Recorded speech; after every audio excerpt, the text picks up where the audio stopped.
नमस्कार दोस्तों, स्वागत है आपका मेरे चैनल पे। दोस्तों, कल इंडिया ने ब्रह्मोस मिसाइल का सफल परीक्षण किया, ये आप सभी जानते हैं। लेकिन दोस्तों, इस बार टेस्ट की खासियत क्या थी, क्या इसके अंदर इंडिजिनस टेक्नोलॉजी थी, आज हम उसी की बात करेंगे। क्योंकि हर बार जब भी ब्रह्मोस को टेस्ट किया गया है तो इसकी कोई ना कोई नई कैपेबिलिटी देखी गई है। इससे पहले दोस्तों, जब एक बार टेस्ट हुआ था तो इसकी वर्टिकल डाइव को टेस्ट किया गया था, जिसमें मदद ये मिलती है कि इस मिसाइल को पहाड़ के छिपे दुश्मन के ऊपर भी 90 डिग्री के एंगल पे अटैक करवाया जा सकता है, जिससे दुश्मन अब पहाड़ के पीछे भी नहीं बच सकता। इसी तरह से दोस्तों, इस बार क्या नई खासियत है उसी के ऊपर बात करेंगे। चलिए दोस्तों, शुरू करते हैं। तो दोस्तों, इस बार जो टेस्ट परफॉर्म किया गया ये उड़ीसा कोस्ट से परफॉर्म किया गया। ये एक एक्सटेंडेड रेंज के लिए था, जिसके अंदर इंडिजिनस कंपोनेंट का इस्तेमाल किया गया। यानी कि दोस्तों, ये अब पूरी तरह से लोकल मिसाइल बोली जा सकती है। इसके अंदर सारी चीजें इंडिया मेड लगी हुई थी। और दोस्तों, जब भी किसी मिसाइल को टेस्ट किया जाता है तो हमारी एक्सपेक्टेशन रहती है कि इसके अंदर ये चीज देखी जाएगी या इसके अंदर देखेंगे कि इसका एंगल ऑफ अटैक क्या है।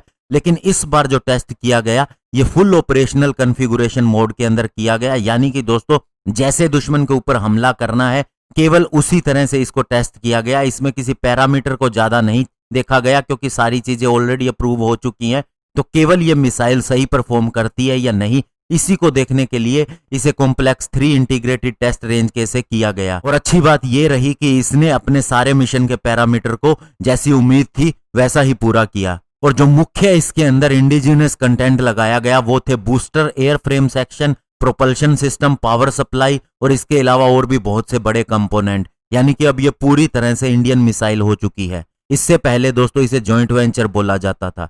और इसके अलावा दोस्तों, ये टेस्ट ज्यादा रेंज के लिए किया गया, बढ़ी हुई रेंज के लिए किया गया, जो कि 450 किलोमीटर थी। इससे पहले हमने 400 किलोमीटर का टेस्ट कर रखा था। तो यानी दोस्तों, अब हम ये कह सकते हैं कि जो सीरियल प्रोडक्शन होगा उसके अंदर इंडिजिनस बूस्टर लगे होंगे और सारे कंपोनेंट भी इंडिजिनस ही लगे होंगे।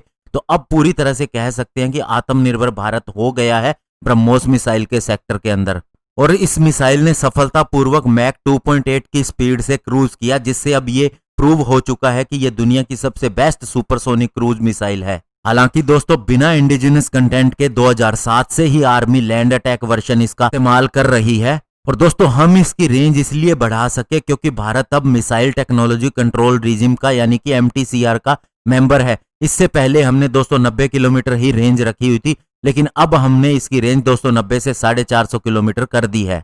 और दोस्तों, इसकी रेंज 290 से 450 करने के अंदर जो बदलाव किए गए हैं, मेनली इसके इंजन के अंदर और फ्यूल सिस्टम के अंदर हमने बदलाव किए हैं और कुछ एडिशनल कैपेबिलिटी भी इसके अंदर जोड़ी गई हैं। इसके अलावा हमने हाई एल्टीट्यूड पे इसका टेस्ट करने की कोशिश की है, क्योंकि वहां पर दोस्तों हवा का घर्षण कम होता है, इसलिए रेंज ज्यादा हो जाती है। और दोस्तों, ये 2 स्टेजेस के अंदर काम करती है। कन्वेंशनल वारहेड 300 किलोग्राम तक का लेके जा सकती है और इसके 3 वर्जन है, लैंड, शिप और एयर। और सबसे बड़ी खासियत इसकी ये है कि ये 10 मीटर के एल्टीट्यूड पे भी टारगेट को ध्वस्त कर सकती है, जिसका सीधा सा मतलब ये है कि सर्जिकल स्ट्राइक के अंदर भी हम इसका इस्तेमाल कर सकते हैं। और इसके अलावा दोस्तों, ये बॉर्डर के ऊपर अन्य किसी जगह को डैमेज किए बिना सीधा टारगेट के ऊपर अटैक करती है। और ऐसा इस्तेमाल हम तब कर सकते हैं जब पाकिस्तान के अंदर हमें लगता है कि कहीं पे टेररिज्म को बढ़ावा दिया जा रहा है, तो डायरेक्टली उस एरिया के ऊपर अटैक करना हो तो ब्रह्मोस मिसाइल सबसे कारगर होगी।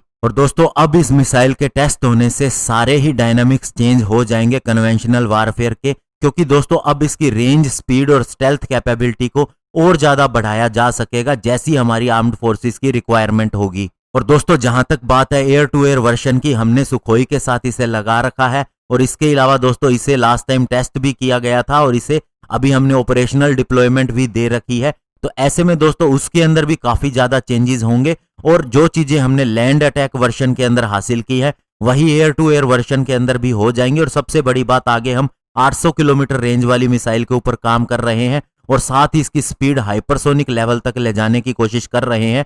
HSTDV एक अलग चीज है जिसका हमने टेस्ट किया था स्क्रैमजेट इंजन के साथ, लेकिन ब्रह्मोस हाइपरसोनिक मिसाइल अलग चीज होगी, इसका हम अलग से टेस्ट कर रहे हैं। धन्यवाद, जय हिंद।